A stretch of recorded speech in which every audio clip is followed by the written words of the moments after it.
Welcome back to the channel, homemakers. Are you tired of not knowing what's for dinner, feeling frazzled, and spending way too much money on food? In this video, I'll help you take the stress out of meal times and share some money-saving tips with you. As a homemaker, one of my biggest responsibilities and sometimes least favorite jobs is mealtime. And to make things worse, food prices just keep going up. It's so easy to get anxious and discouraged. But the Bible tells us in 2 Timothy 1:7 that God has not given us a spirit of fear and timidity, but of power, love, and self-discipline. And in today's video, we're going to learn how to meal plan. Friends, I want you to know that God is on your side and He has equipped you for times such as these. God doesn't want us to live in fear. He has given us power through the Holy Spirit, and we have the power to manage our homes to the best of our abilities, and we can start with planning our meals and eating at home. Let's start by getting organized. Take a look in your cabinets, your pantry, and your freezer. You can get some inspiration here. And as you can see, my cabinets are looking a little bit bare.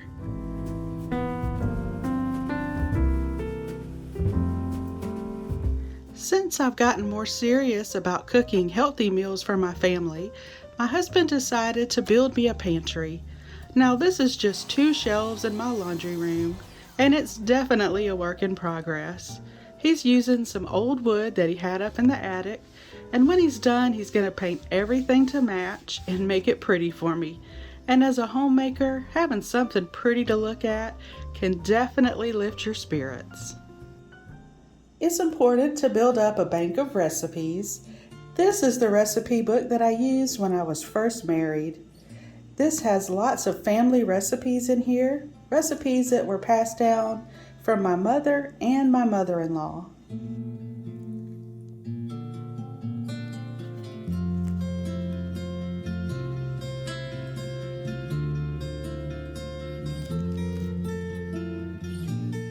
Shortly after we were married, my mother-in-law gave me a stack of handwritten recipes.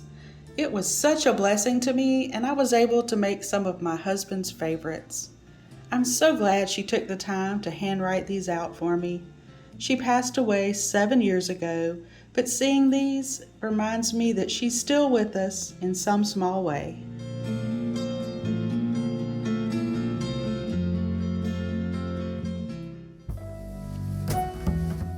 It does take time to build up your recipes, but thankfully with Pinterest, we have a great resource available. Nowadays, I keep my recipes in a binder. This is either a 2 or a 3-inch binder.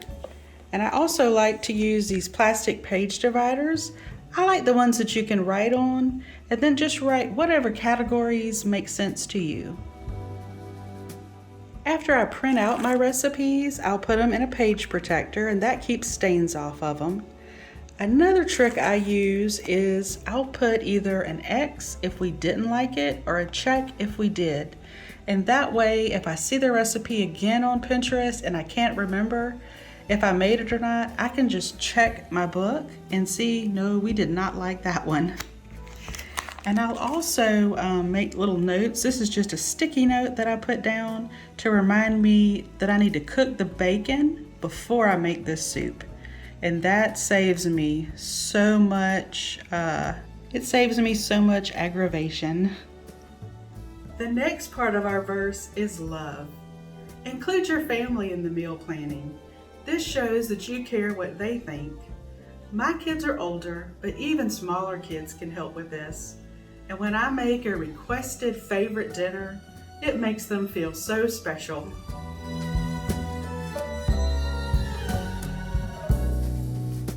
After I get all the suggestions written down, I'll write whether it's a 1-night or a 2-night meal. I really love cooking enough to have for leftovers. It just makes life so much easier when you don't have to spend every night in the kitchen. After that, I'll write Sunday through Friday. Usually on Saturdays, we have family fun night and we have either tacos or breakfast for dinner. and then I'll assign a dinner to each night of the week. Of course, as the cook, you reserve the right to veto certain dishes. My boy loves to eat bacon-wrapped chicken year-round, but it has to go under the broiler for the last 10 minutes, and it heats up the house so much that it's just not practical in the summertime.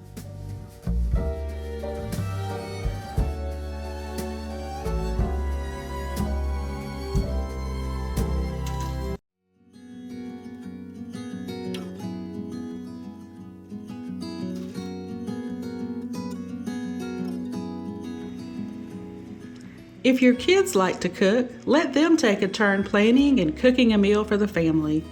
My daughter Maggie is a busy college student, but she enjoys cooking for us a few times a month, and I love that it's helping her grow her skills as a homemaker.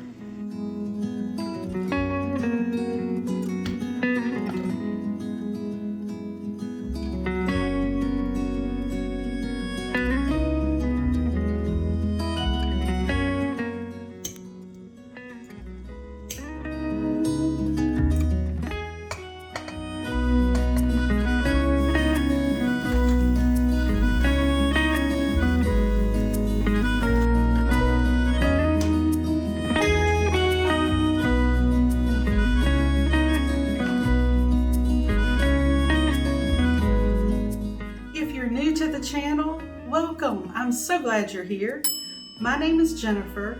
I'm a wife and homemaker, and I'd love to invite you to come on this homemaking journey with me as we serve God and become a blessing to our families. Now, the last part of our Bible verse is self-discipline. Once you have your meals all planned out, post it up somewhere where you can see them.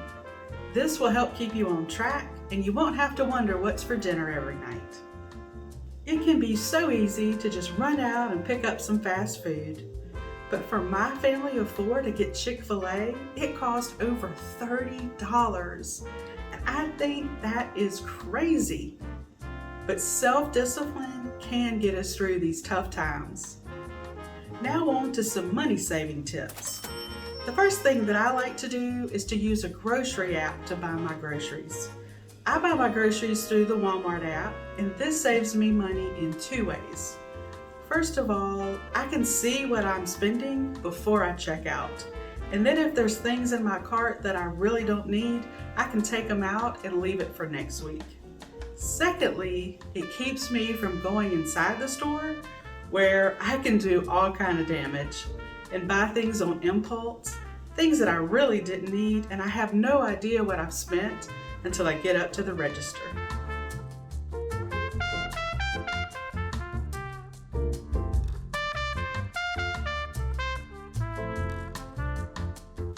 My second money-saving tip for you is to buy in bulk. Ever since 2020, and honestly before that, I realized that I like to have a small supply of food on hand. I'm responsible for feeding my family, and it gives me a sense of security to know that I have food in my pantry. I shop in bulk at Costco. The membership is $60 a year, and that might not be practical for every family, but it works great for us, especially with having older kids. Maggie did the math, and she compared some of the items that we used to buy at Walmart with Costco prices, and Costco did end up saving us money.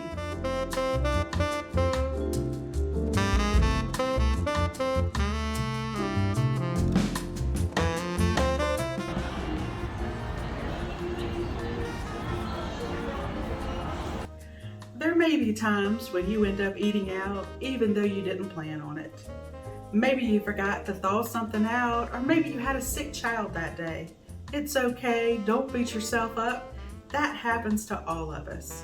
After all, we're just aiming for improvement, not striving for perfection. With a little planning, we can get dinner on the table confidently and with less stress, and hopefully save a little money along the way. If you'd like to see more of my homemaking videos, I'll have a playlist linked for you below. Thank you so much for being here today, and I'll see you back in 2 weeks.